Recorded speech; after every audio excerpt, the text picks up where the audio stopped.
Hola gladiadores, yo soy Luis, esto es Coliseo Bursátil y hoy vamos a hablar de la situación actual de los mercados, de qué podemos esperar a futuro y de cómo debemos actuar ahora mismo para beneficiarnos de esta situación, para sacar dinerito bueno. Así que si quieres entender los mercados actuales, ya sabes que solamente te pido una cosa: corre, dale ese botón de like y vamos al lío.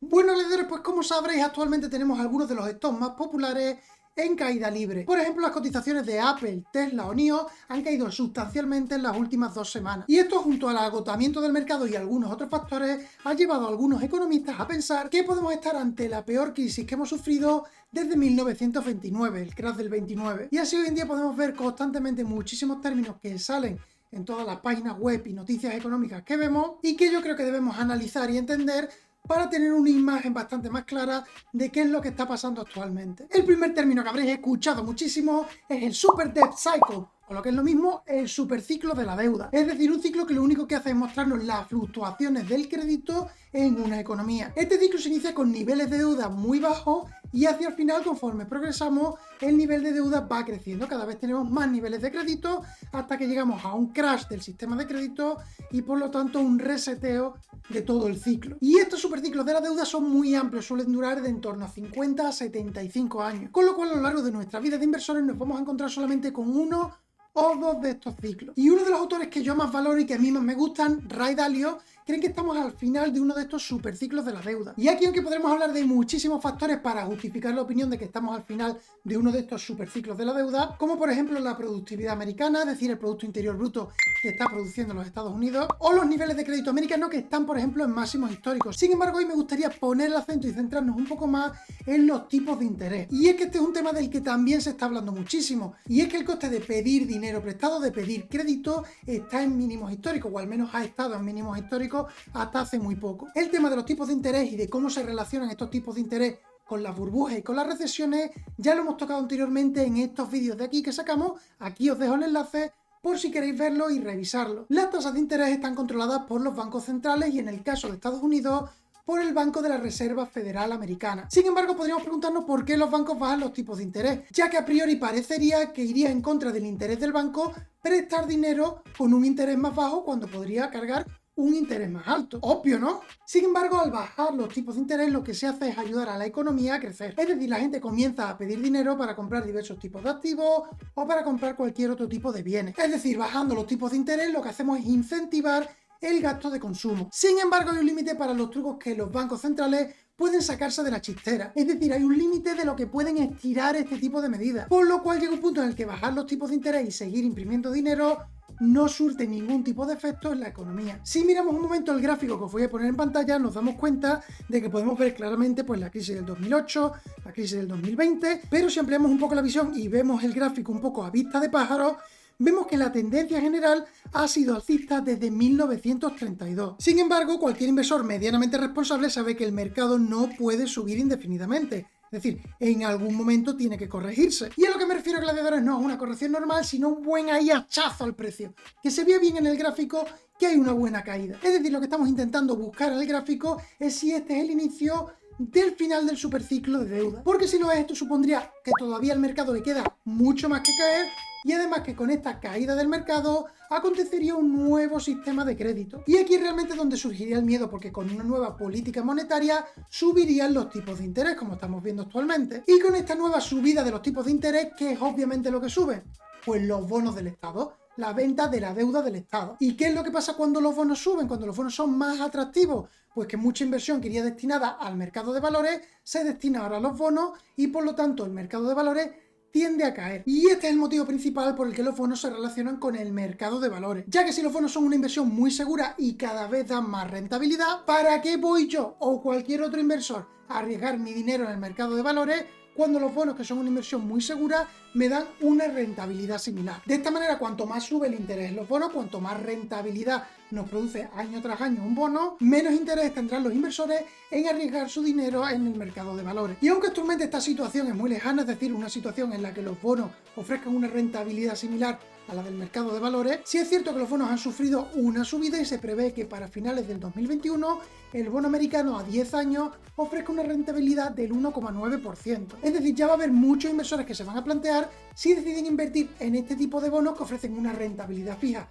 del 2% prácticamente durante los 10 años siguientes, o si por el contrario se arriesgan, por ejemplo, en un ETF que copie el S&P 500 y que pues, nos puede dar una media interanual del 7%, teniendo en cuenta también que a veces un año nos dará un más 10% y otro año nos puede dar un menos 10 o un menos 20% también. Además, no solo que la rentabilidad de los bonos esté creciendo, sino que además el ambiente que hay de inflación, en el que se prevé una subida de la misma, también hace más propicio la inversión en bonos que la inversión en el mercado de valores. ¿Por qué? Porque con la subida de la inflación y la subida de los tipos de interés, las compañías tienen más dificultades para pedir créditos, les cuesta más pedir un crédito y por lo tanto hay menos flujo de capital en las compañías y esto actúa como un factor limitante del crecimiento de las mismas. ¡Qué bien hablo, niño! Así que en resumen, estamos en un sistema, el sistema americano, que tiene una productividad bastante baja, con niveles de deuda en máximos históricos y con los tipos de interés por los suelos. Los bancos centrales, al darse cuenta que estas medidas no están funcionando, cambian la política monetaria. Con el cambio de política monetaria vienen subidas de los tipos de interés y con la subida de los tipos de interés pues tienden a subir los bonos y las compañías, el mercado de valores tiende a bajar, ya que las compañías sufren más, tienen que hacer un mayor esfuerzo para pedir cualquier tipo de crédito. Así que con esto tendríamos una imagen muy clara, muy sencilla, muy fácil de por qué están cayendo los mercados. Obviamente hay muchísimas más variables que podríamos analizar y nos pasaríamos aquí 3 horas discutiéndolo. Sin embargo, lo realmente importante es si estamos o no al final de uno de estos superciclos de la deuda. Es decir, el sistema antiguo de crédito tiene que colapsar y se tiene que crear un nuevo sistema para pedir o emitir deuda. Y yo no sé a vosotros qué os parece, pero este nuevo sistema de crédito que le hace falta a un nuevo superciclo de la deuda se ajusta perfectamente, se alinea con el nuevo ambiente que tenemos de las criptomonedas. Es decir, a mí me parece muy sospechoso que necesitemos un nuevo sistema de crédito y de repente tengamos este auge de las criptomonedas y de las entidades de blockchain. ¿No os parece a vosotros muy plausible que en el futuro pudiera darse el caso de que ya no tuviéramos nunca más que recurrir a los bancos y que pudiéramos pedir dinero directamente a estas entidades de criptomonedas o generar una especie de crowdfunding donde un montón de usuarios, por ejemplo, de Bitcoin, me dejan a mí ese dinero y yo posteriormente lo devolvería a la plataforma con los intereses añadidos? A mí me parece que estas dos cosas se solapan perfectamente y creo firmemente que este nuevo sistema de crédito va a estar basado en las criptomonedas. Ahora, estos son elucubraciones mías que pueden darse o no darse. Ahora que como se den, me pongo a vender cursos como churro. Es broma, es broma, es broma. O no. Sin embargo, esto no quiere decir que saquemos todo el dinero que tenemos invertido en los stocks y lo invertamos en las criptomonedas. Yo eso es algo que jamás haría y jamás le podría aconsejar a nadie.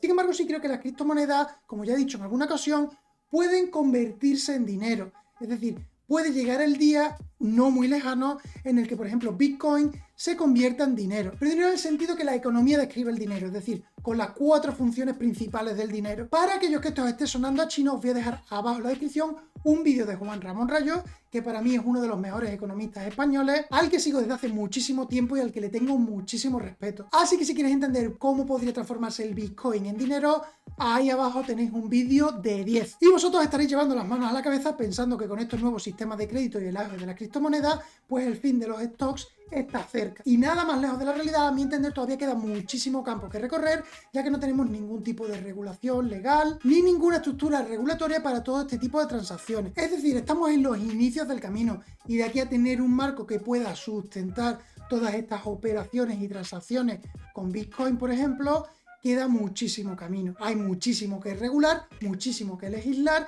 y muchísimo que asimilar por parte de la sociedad. Con lo cual, en mi opinión, de aquí a que tengamos un nuevo sistema de crédito, van a pasar muchos años. Así que, galeros, yo no estoy de acuerdo en que vayamos a tener un desplome masivo del mercado de valores por el fin de este superciclo de la deuda. Pero aunque caigan, aunque se desplomen los mercados, siempre va a haber una ley universal que se va a mantener, y es compra en las caídas. Es decir, buy the dip, buy the dip.